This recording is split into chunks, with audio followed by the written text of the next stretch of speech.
Sizamqaba inyongo yenkomo yakhe. Uhlangana.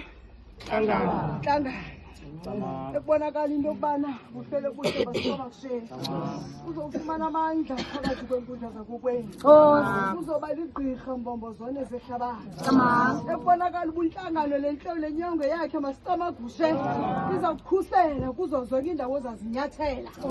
Iza kunika amandla, iza kujika. Kube yilento ofuneka kube yiyo xa uligqirha luqhubeka.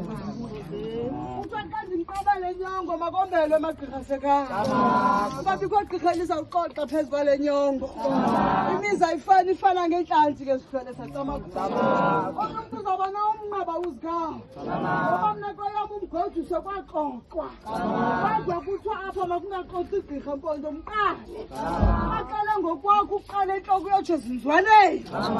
Buhlele buhle ke bona nje sacamagusha. Igqirha kaloku lisebenza ngokwamandla.